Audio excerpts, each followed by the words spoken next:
Hey everyone, Suri here, and welcome to the highlights from this week of Anima defense matches. The team's mostly the same as last time, with one very notable exception.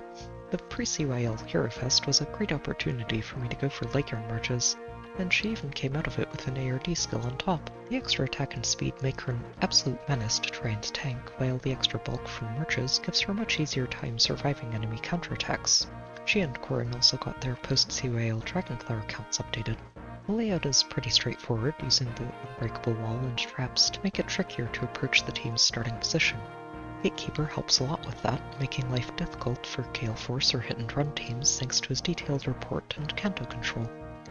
While he's not usually a direct threat, he's also bulky enough to survive in surprising situations. Felix is a solid partner for him, using Farsave to make it much harder for ranged threats to pick apart the squad. Laegjarn and Corrin provide most of the firepower on the team. The rally typically targets Gatekeeper, letting Corrin threaten the same enemies as Laegjarn, and clear off her debuffs in the process. Laegjarn can do the same thanks to the 7th slot, and the breath effect she gets from Ninian lets her fire a near-guaranteed Deadeye in every combat. The two feuds also let them pick apart most of the common support units like Thor and Delamine, making it much more likely for them to find a knockout. The team had another excellent run this season, only suffering a single clean loss out of the 11 matches. It's great to see them holding up this well, though I do expect the team will need some updates in the wake of CYL and some of the other recent refines and releases. So let's get to the first match.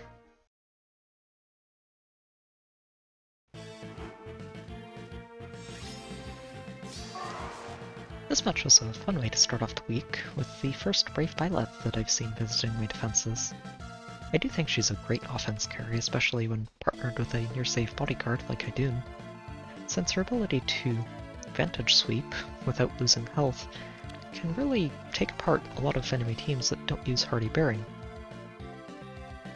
Having Elamine as some extra damage reduction makes it a lot harder to break through either of them. And I do think it's just a very solid trio of units to use to pick apart enemy defenses. As long as the Byleth does outspeed her opponent, since if she doesn't get that damage reduction and ends up being very easy to shoot down. And, well, with Byleth out of the way, it's pretty easy for Corrin to move in and take down Idun, removing most of the threats on their team.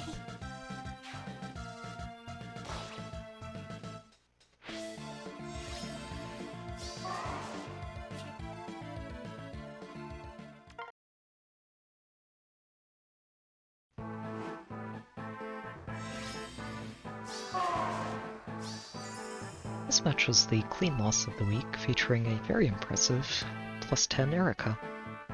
She's only missing a Floret to be completely maxed out, and it's honestly great to see Eirika turn up again in my replays. I haven't seen her as much almost since her release.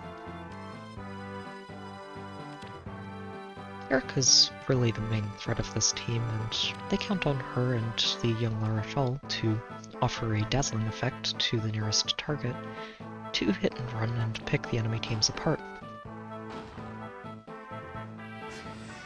Having three forms of Kanto with Eirika, Reagan, and Larachal give them a lot of options for navigating the map too. I'm pretty sure Dimitri is mostly just Heroes the bonus unit. And once they pick off the structures on the bottom, they can just send Eirika in to dismantle Saros. Dragon Wall does a lot, but it's not going to keep her alive against the Eirika. And while Kanto control does limit their options for retreating out of range, the tactic room that they brought along means that, sadly, Laegjarn can't really move anywhere this turn, which would have let her catch up and at least pick one of them off. From there, well, the tactic room is still doing a lot to slow them down, and Reagan can move in to pick off Corrin before she becomes a problem. And then they can just continue to retreat slowly out of the way, and out of range of the team.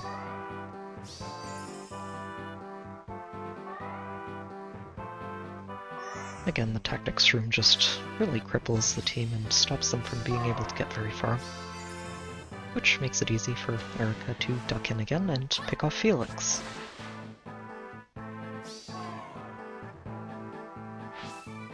And then they retreat one more time. And just back out of range.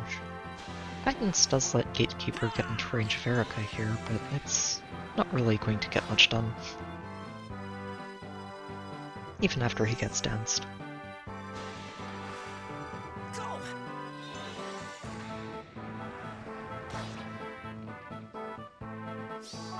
And Laegjarn continues to stay stuck in that one lane with the tactic room, while they really start to pick apart the rest of the team. Only having 2 units in range for his weapon means that he doesn't get to deny the follow-up from Dimitri. And now that Eirika doesn't have to worry about Gatekeeper anymore, they can freely Kento across the map.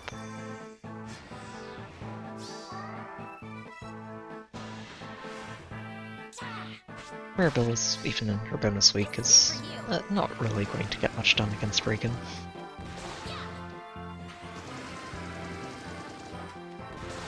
And Ninian can't quite reach them, so it's easy for them to pick up the second pot and close things out.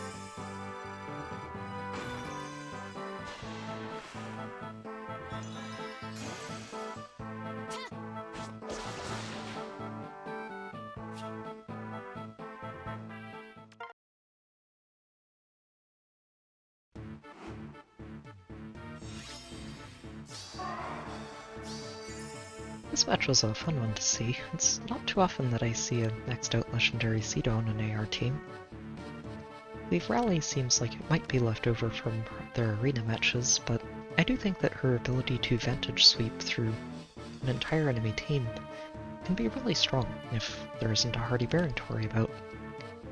And backing her up with this maxed out Ike also means that she doesn't have to worry as much about dazzling or sweep effects, since she can just let Ike take care of those.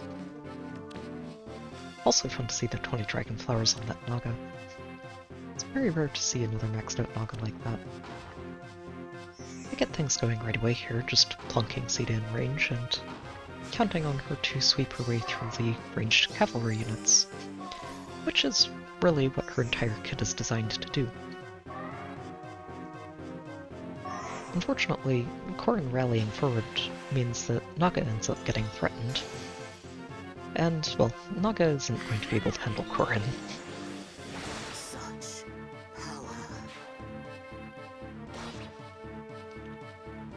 And the fact that Caeda could actually take care of Laegjarn means that Gatekeeper steps forward to take the first shot. He doesn't knock her out, but she can't quite finish him off either. And Laegjarn just can't get in range after that. They decide to keep going. Caeda can knock out Felix without any problems.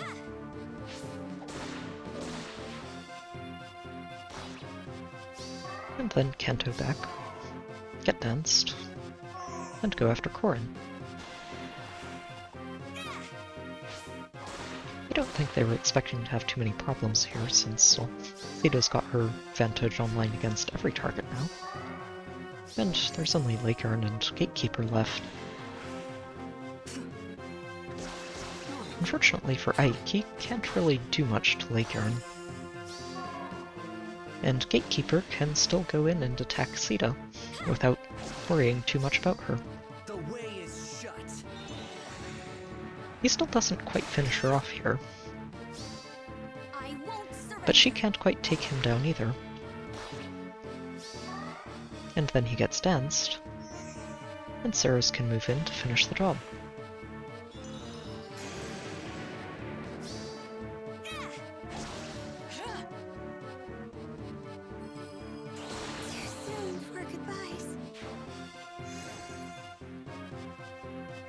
And Ceres can get danced again, and go after a much easier target in Plumeria.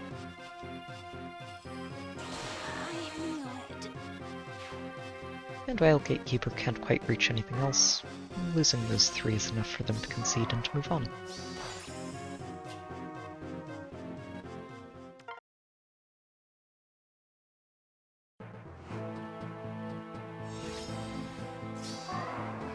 This match was a bit of a straightforward team, featuring a save ball, with a somewhat rarely seen hardy fighter near save, Brave Hector, and an ascended Fjord.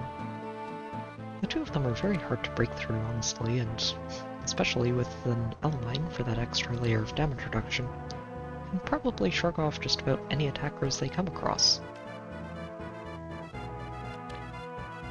L9's ability to shut down Catria setups also mean they don't really have to worry as much about multi-hit attacks, and Fjord does have Deflect Magic to shut down enemy Corins.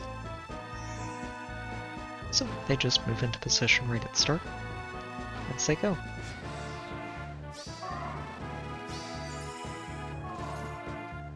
Unfortunately for Fjord, Laegjarn is about as tailored to countering her as you can get, and while Fjord does survive the first attack here, she doesn't quite finish Laegjarn off on the counter, and she's not surviving that Deadeye. And with Fjord out of the way, Corin has a very easy target in Hector.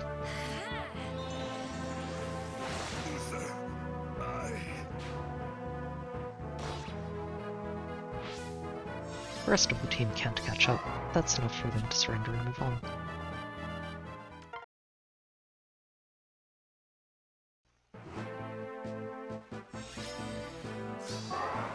This match was a fun way to close out the week with a very impressive young Ike.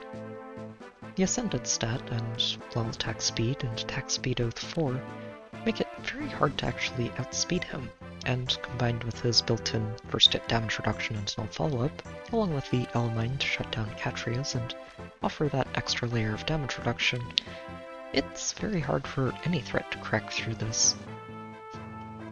Especially if the enemy team isn't even using any blues. They move into position on the first turn here and just bait the team out. And once all of the rallies and dances come through, Laegjarn moves in to attack. She doesn't get to outspeed him here, but Ike can't quite outspeed her either. And since he doesn't get an Aether on that counter hit, it means Corin can move in and finish him off. The rest of the team doesn't get in range, but losing Ike is enough for them to surrender the match and move on. It was another fun week of replays overall, and it's good to see the team holding up this well, though I do expect to have to make some updates in the weeks to come. I'm hoping it won't have to be anything too major, but we'll see.